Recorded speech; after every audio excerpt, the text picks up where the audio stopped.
Olá pessoal do Degrau Cultural, sou o professor Leonardo Vasconcelos. Faremos correções de questões para o concurso do Colégio Pedro II. É um simulado que vocês vão estar fazendo e agora eu vou estar fazendo a correção dessas questões de noções de informática. Vamos lá para a nossa primeira questão. Um auxiliar administrativo do Colégio Pedro II tinha à sua disposição para realizar seu trabalho diário um computador configurado com os seguintes itens de hardware. Isso é uma questão muito comum, recorrente em tudo que é banca, e o Pedro II já colocou uma questão bem parecida com essa. O que ele descreve do computador? Um processador Intel i7, memória RAM de 8 GB, um disco rígido de 1 TB, um teclado ABNT, um mouse óptico, um monitor 19 polegadas HDMI e impressora laser. Até agora, ele só me descreveu o computador, uma descrição que poderia estar no anúncio de jornal. Baseado nas configurações acima, assinale a resposta correta. Nessa parte, eu sou obrigado a ler todas as alternativas, porque uma delas vai estar correta e as demais falsas. Eu tenho que analisar qual é a resposta mais correta. Os itens 4, item 4, teclado ABNT, e 7, impressora laser, são periféricos somente de entrada de dados. Errado. Quando a gente vai falar de dispositivos de entrada e saída, a gente tem que relembrar o conceito do que é entrada. Entrada de dados, o computador vai processar, vai haver a saída, ainda pode ter um dispositivo de armazenamento, que ele tem uma dupla função de entrada e saída, que são as nossas memórias. Dispositivo de armazenamento. Ainda tem uns dispositivos que têm uma dupla função, fazem entrada e saída ao mesmo tempo, como as multifuncionais, como a tela de touchscreen. Então a gente tem que lembrar esse conceito. Aqui é a nossa CPU, nosso processador. Somente de entrada, olha a palavra, somente, exclusivamente, unicamente, totalmente, que faz entrada. Aquele dispositivo que faz entrada é o dispositivo que o usuário interage, mandando informação para dentro do computador, para ser processada pela unidade central de processamento. Exemplos aqui temos de entrada o teclado e o mouse. São dispositivos somente, exclusivamente, unicamente de entrada. E de saída são aqueles dispositivos ou periféricos que após processado vai sair uma informação para o usuário. Pode ser visual, pode ser auditiva, pode ser impressa. Esse tipo de informação de saída temos como exemplo o monitor e a impressora laser. Então eu já defini quem são entradas e saídas e verifico que o 4 é somente entrada, porém o 7 é de saída, essa resposta não é válida como resposta. Vamos analisar o próximo item. Os itens 1, 2, 3, 4, 5, 6 e 7 são todos periféricos de entrada e saída de dados. Errado, a gente tem periféricos somente de entrada, periféricos somente de saída. Temos aqui um periférico, o disco rígido é um periférico que é uma memória, então ele faz entrada e saída ao mesmo tempo. Eu consigo abrir um arquivo, mandar um arquivo para ser aberto, entrada, consigo salvar um arquivo no disco, saída. E quem vai processar a abertura ou o salvamento é a minha CPU. Então, quando eu abro um arquivo, eu mando o arquivo do meu HD, da minha memória, para a CPU. E quando eu salvo, eu saio da CPU para a memória. Memória RAM é uma memória também e ele tem a dupla função, grava e lê informação. Porém, muitas das vezes a gente fala que a memória RAM não é um dispositivo ou um periférico. A gente fala que faz parte do processamento. Em outras bancas não, já fala que é um periférico. Dependendo da sua banca, pode considerar um periférico, como pode considerar parte do processamento. Lembrando que a CPU é quem processa as informações, ele é o núcleo, é a unidade central de processamento.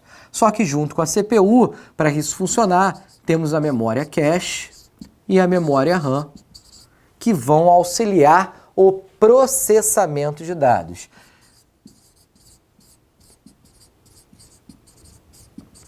Então, tem que ter cuidado com esses dois itens aqui, que podem ser periféricos, podem ser considerados memórias, que vão fazer entrada e saída, ou fazem parte do processamento, e aí não é considerado periférico. Depende do autor, depende da banca, depende do seu edital.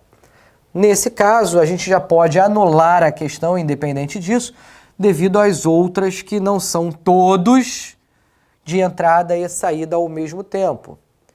Vamos lá para o item 5, item C, o item 5 e 6, item 5 e 6, o mouse e o monitor são periféricos apenas, diferente, somente, apenas, unicamente de saída de dados. E eu posso ver que o 5 é entrada, então já posso anular essa resposta, ela não é a resposta correta.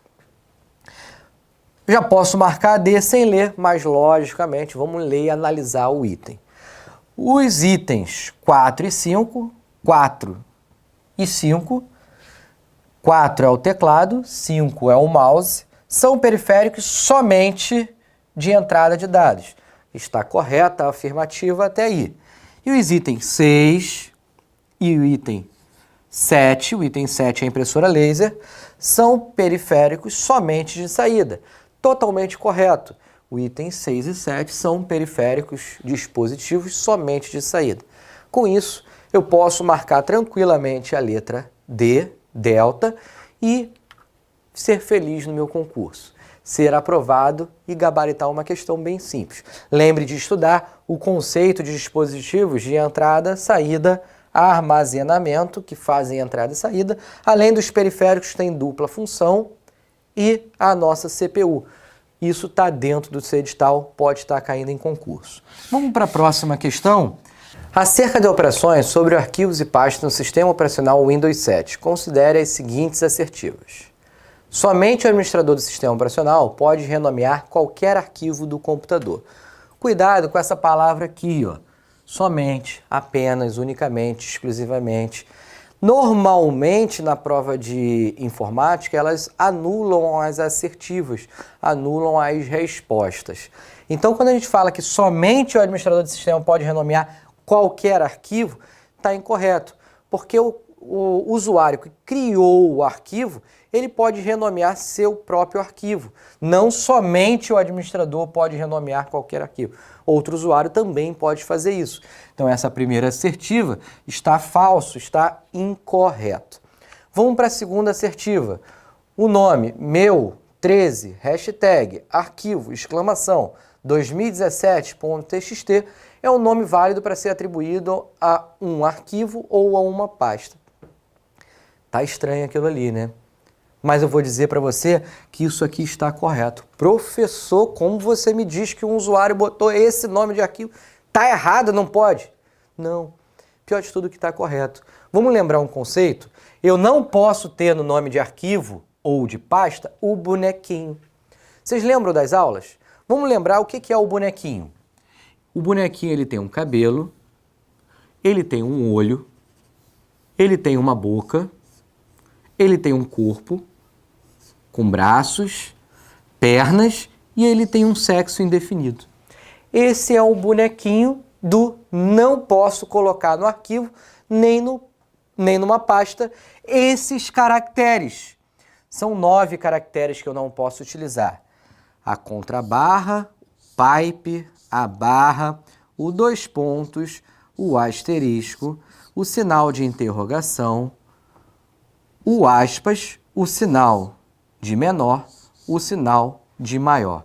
Nenhum desses 9 caracteres podem ser utilizados no nome de arquivo, nem no nome de pastas. Quando eu analiso o nome que está ali, meu, tranquilamente, são letras, são caracteres, 13 são números, tranquilamente, hashtag não tem esse caractere aqui, então posso utilizar arquivo, sem problema nenhum. Exclamação, não tem exclamação aqui no meu bonequinho, Posso utilizar naturalmente 2017 e ainda tem uma extensão .txt. Extensão se for nome de arquivo. Ah, na pasta não tem extensão, professor. Não tem problema, eu posso usar o ponto no nome de uma pasta e posso botar um caractere qualquer no nome do arquivo. Lembrando que para colocar nome de arquivo ou pasta eu posso utilizar até 256 caracteres, com exceção do meu bonequinho. Então isso aqui está completamente correto. Uma pasta pode conter no máximo 256 subpastas. Isso aqui está incorreto. Está falso. Por quê? Eu posso ter até 1024 pastas com subpastas, subníveis que a gente fala. Até 1024. E dentro de uma pasta, o único limite que a gente tem é o espaço que meu disco pode armazenar. Ou seja, se eu estou falando de um HD de 300 GB, eu posso ter no máximo arquivos e pastas que, somando todos os tamanhos, estejam 300 GB. Não me impede criar dentro de uma pasta mais de 1000 arquivos ou pastas. Então, correto, somente o número 2, apenas o número 2 é a letra alfa. Tranquilo? Lembrando, o bonequinho é super importante nesse tipo de questão. Uma questão recorrente em concurso. E o Pedro II já perguntou sobre nome de arquivos e pastas. Está aqui uma questão sobre esse assunto.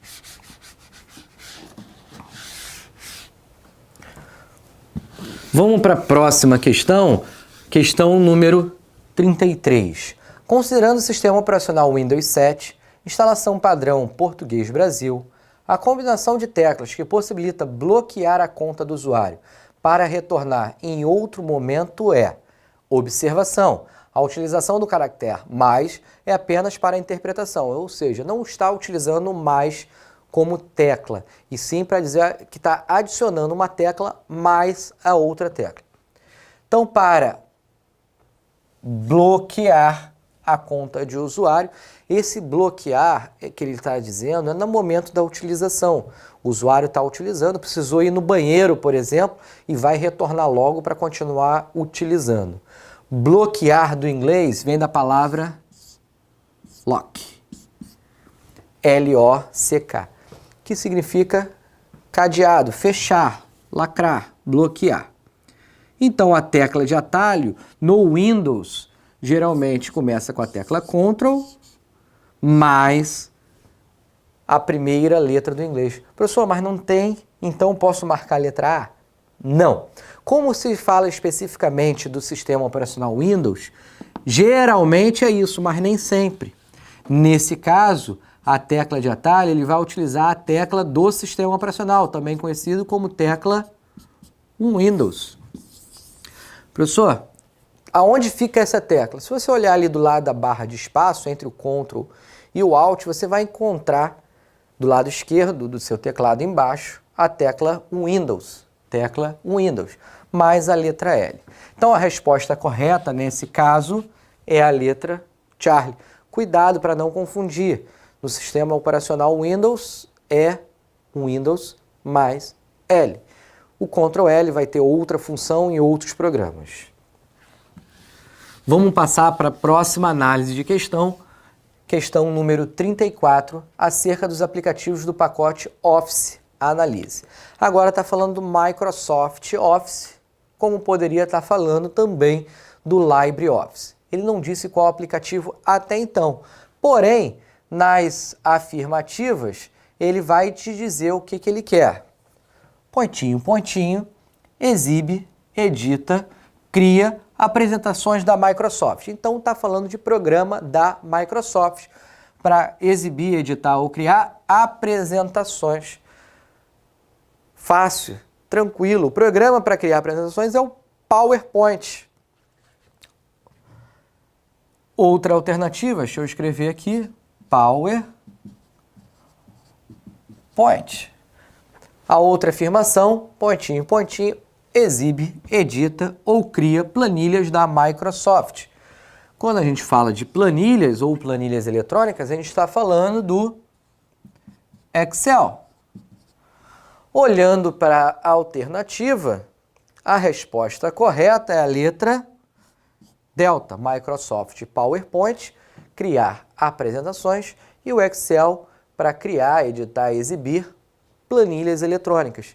Cuidado que poderia também estar falando pastas de trabalho, porque o tipo de arquivo do Excel é uma pasta de trabalho que contém planilhas eletrônicas. Se a gente falasse um documento onde pode ter textos, imagens, inclusive vídeos, a gente estaria falando de um documento do Word, Microsoft Word. E se o assunto tivesse LibreOffice, poderíamos estar falando de apresentações, o Impress, de planilhas, o Calc, e de documentos de texto, o Writer. Vamos agora resolver essa próxima questão. Vamos ler ela e entender. Questão de número 35. Os computadores de uma rede recebem um endereço lógico que é único e exclusivo em cada rede. Qual deste é o endereço lógico? Então, nesse conceito, a gente tem que retornar à ideia e lembrar o que é endereço lógico. O endereço lógico é aquele endereço único e exclusivo que a máquina recebe de cada rede. A cada rede que se conecta, ele tem um endereço único e exclusivo da máquina. Faz com que as outras máquinas possam identificar a minha máquina na rede. Esse endereço ele pode ser fixo ou manual, também conhecido como manual, e pode ser automático. Se o endereço lógico é automático, quem vai fornecer é o DHCP. É o protocolo de controle de host dinâmico, automático ou de maneira dinâmica. Ele vai atribuir esse endereço lógico à sua máquina toda vez que você conectá-la na rede. Lembrando que esse endereço nenhuma outra máquina vai ter igual. Se ele é manual ou fixo, o gerente de rede vai te dar o endereço e você vai ter que configurar manualmente a máquina. Esse endereço também serve para registrar no servidor que a sua máquina esteve conectada. Ele é baseado no endereço MAC address ou endereço MAC, Media Access Control, controle de acesso de mídia. Esse endereço MAC é o endereço físico, é o endereço da sua placa de rede, do seu controlador de rede. Então não é o endereço que a gente quer. O endereço que ele está falando, o endereço lógico, é o protocolo de internet, o IP. O IP é o endereço lógico atribuído a uma máquina toda vez que ele conecta numa rede, de maneira dinâmica automática pelo DHCP ou de maneira manual através de configurações dentro do seu sistema operacional. Resposta correta, letra Charlie. Eu vou completar um pouquinho mais essa aula e falar que o IP, a gente tem a versão 4 e temos o IP versão 6. A versão 4, ele é feito de 32 bits, 4 octetos de bit. Também pode ser escrito em forma decimal, com números que variam de 0, separados por ponto, 4 números zeros, do 0 até o número 255, perfazendo 256 números, ou 256 caracteres, em cada uma dessas posições. Já o IPv6, ele é feito por números hexadecimais. Ele é feito por 12 números hexadecimais, que variam de 0, separados por 2 pontos, são 6 conjuntos de números, de 2 em 2, agrupados de 2 em 2, separados por 2 pontos, de 0, chegando à letra F. A letra F representa o número 15 em decimal. Em cada posição, então, pode variar de 0 a F. Se eu for parar para analisar o conjunto de 0 a 0 até FF, utilizando só os números hexadecimais, o 00 representa o número 0 em decimal, o FF representa o número 255 em decimal. Então, eu posso dizer que é um conjunto de 6 números que variam de 0 a 255, sendo representados de maneira hexadecimal. Lembrando que o número hexadecimal é formado por números de 0 a 9. Quando chega no número 10, ele é representado por uma letra, a letra A, depois o 11 é a letra B, o 12 é a letra C, o 13 é a letra D, o 14 é a letra E e o 15 é a letra F. É importante que você saiba disso, porque em vários concursos, inclusive no Pedro II, pode estar perguntando esse tipo de informação sobre o IP. Então, para essa questão, letra C é a resposta correta, o endereço lógico é o IP. Maneira automática ou dinâmica, o endereço lógico é o IP. Vamos passar para a análise da próxima questão.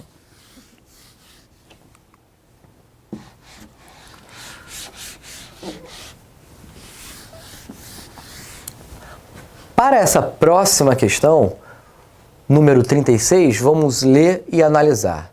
Para utilizar o site que solicitam digitar senha, dados bancários, endereços, nome completo, devemos nos preocupar com a segurança.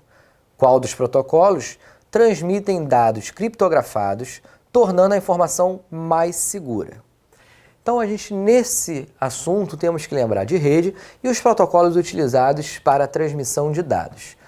Primeiro, os protocolos de rede podem ser para página de hipertexto, o HTTP, ou página de hipertexto seguro, o HTTPS. Esse seguro, ele fala porque pode transmitir informações utilizando de maneira criptografada os dados, utilizando a segurança do protocolo HTTP.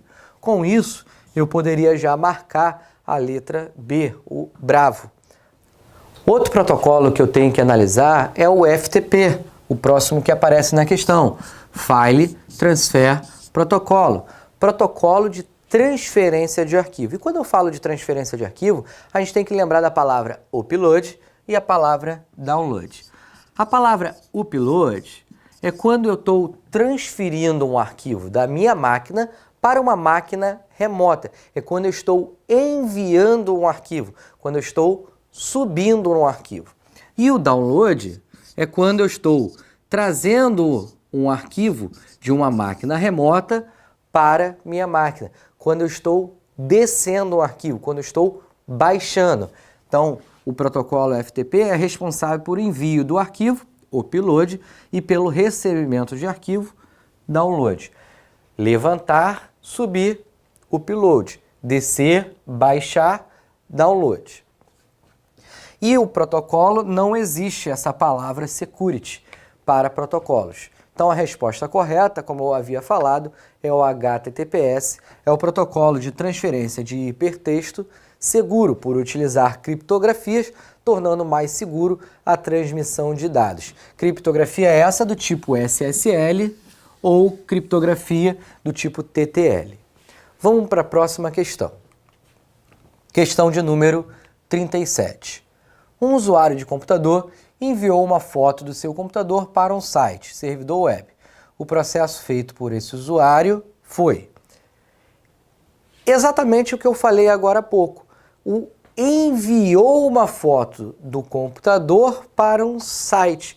Ele subiu, ele levantou, ele enviou, ele fez o upload. Se ele falasse ao contrário, ele baixou um arquivo, a gente estaria falando do download. Então, a resposta para essa questão, letra A. O protocolo que é utilizado, a gente viu na questão anterior, é o protocolo FTP, protocolo de transferência de arquivo. Compactação de arquivo é quando eu utilizo programas tipo um WinRAR ou um WinZip para juntar um ou mais arquivos e pasta num único arquivo e tentando diminuir o tamanho dele. Eu faço a compactação de arquivo, a compressão de arquivo. E phishing é uma técnica de pescaria. Essa técnica é muito utilizada por hacker, criando sites falsos pedindo dados do usuário e o usuário às vezes preenche, envia informação para o atacante. Então tá aí, questão 37. Vamos passar para a questão 38. Em referência à navegação, das alternativas abaixo, qual não representa um browser? Browser, para vocês que estão aí em casa, já devem lembrar, é o navegador de web. navegador da internet. Pode ser utilizado também na intranet. Quem não representa. Cuidado quando aparece a palavra não. Aqui está bem chamativo, em vermelho. Na sua prova provavelmente também vai estar lá em negrito ou em letras maiúsculas, caixa alta. Mas pode acontecer e acontece muito de não estar chamando atenção. Então, quando ele fala não apresenta, quer dizer que ele quer o que não é, o falso. Letra A, Mozilla. Letra B, Chrome. Letra C, Internet Explorer. Letra D, Edge. Muitos dos meus alunos, eu passo essa questão dentro de sala e eles acabam não sabendo responder ou respondem de maneira errada o Edge. Talvez você tenha feito isso no seu simulado, ter respondido de maneira errada. Por quê? Não estaria certo isso? Não. Navegadores, vamos lá, da Microsoft, a gente tem um Internet Explorer. O Edge, ele é um navegador também que surgiu junto com o Windows 10. Ele veio para substituir o Internet Explorer 11, que foi a última versão lançada. Então também é um navegador da Microsoft. Da Google, a gente tem o navegador Chrome, ou também conhecido como Google Chrome. Ah, isso eu sabia. Posso utilizar em outros sistemas operacionais sem problema nenhum. A gente tem o navegador Safari. O navegador Safari é muito utilizado no iOS, no macOS X, que são sistemas operacionais da Apple. Muito bem. Temos um navegador chamado Firefox. O Firefox é um navegador criado por uma empresa chamada Mozilla. Então a resposta que está incorreta, que não é navegador, é Mozilla. O nome correto do navegador seria Firefox. Ah, professor, isso foi uma pegadinha? Isso já caiu em concurso bem parecido. Então fiz questão de chamar bastante atenção nessa questão, que você muitas das vezes acha que o navegador é o Mozilla, e não. Mozilla, ela faz outros softwares, por exemplo, o Thunderbird, que é um programa de correio eletrônico, parecido com o Outlook. Então o Mozilla não é um navegador, e sim o Firefox. Temos outros navegadores, por exemplo, o Opera, o Netscape, que também podem ser utilizados dependendo da versão do seu sistema operacional. Espero que vocês estejam gostando dessas correções de questões e vamos passar para a próxima questão, questão de item 39. Devemos preencher o campo, pontinho, pontinho, com o e-mail do usuário para enviar um e-mail para um usuário de forma que os outros usuários não saibam que este receberam uma cópia. Então, no campo de e-mail são diversos campos. Quais campos a gente encontra dentro de um e-mail na hora de preenchimento? O D é o primeiro campo que aparece. Ele geralmente é preenchido de maneira automática se você tiver uma única conta de e-mail. Se você estiver usando um programa de correio eletrônico, você pode ter mais de uma conta. E nesse momento, no D, escolher de qual conta de usuário eu vou enviar meu e-mail. O próximo campo que a gente aparece no correio eletrônico é o para. O para é o destinatário da minha mensagem, para quem eu quero enviar, a pessoa principal que deve receber essa mensagem. Eu posso colocar um ou mais usuários nesse campo para. Basta separar com espaço em alguns programas ou com ponto e vírgula em outros programas ou em outros web browser. Então, para é meu destinatário final. Eu posso mandar uma cópia. CC é o local onde eu envio uma cópia carbono ou com cópia. Ou seja, não é o meu destinatário final, mas eu quero que outra pessoa receba a mensagem e meu destinatário saiba que ela recebeu essa mensagem. Então eu mando no campo CC, para que meu destinatário saiba que ela recebeu uma cópia desse e-mail. O outro campo que aparece para preenchimento é CCO, com cópia oculta ou cópia carbono oculto. No CCO, quem eu colocar nesse campo, os demais usuários que tiverem no para, CC e até mesmo no CCO, não vão saber que ele recebeu a mensagem. Somente quem enviou no caso quem está escrevendo a mensagem, sabe quem se encontra nesse campo CCO. Os demais usuários de e-mail que vão receber a mensagem não vão ficar sabendo que a mensagem foi enviada no campo CCO. Então, como resposta para essa alternativa, devemos preencher o campo CCO com o e-mail do usuário para enviar um e-mail para o usuário de forma que os outros usuários não saibam que recebeu esta cópia de e-mail. Então, correto seria CCO. Lógico que eu não vou parar por aqui e eu vou explicar que o próximo campo seria preencher a mensagem de e-mail e eu poderia também utilizar o anexo. O anexo ele é representado por um clipse. Então você encontra na maioria dos navegadores essa ferramenta com o desenho de um clipse para anexar um arquivo ou alguns arquivos na sua mensagem de e-mail. Tudo bem? Isso aqui é o mais importante, o suprassumo, o iniciozinho, lógico, você tem que olhar mais, tem mais assuntos sobre e-mail para ser estudado. Resposta correta, como falado, letra C, CCO. Vamos para a próxima correção, para a próxima questão. Questão de número 40. São características do software livre, exceto. Olha aqui outra palavra que muito cai em prova numa alternativa. O exceto numa pergunta, ali está em vermelho. Na sua prova tem que prestar atenção que normalmente está em negrito ou em caixa alta. Se não tiver, marque, risque, sublinhe, para que você saiba que ele está perguntando a resposta falsa. Nesse caso, eu tenho que responder a resposta falsa e não a verdadeira. São características do software livre. Ter código-fonte aberto está verdadeiro, está correto. Então, não marco essa alternativa. Poder instalar, copiar, distribuir, modificar. Software livre, freeware, ele pode ser feito tudo isso que está escrito ali. Ter restrições na instalação.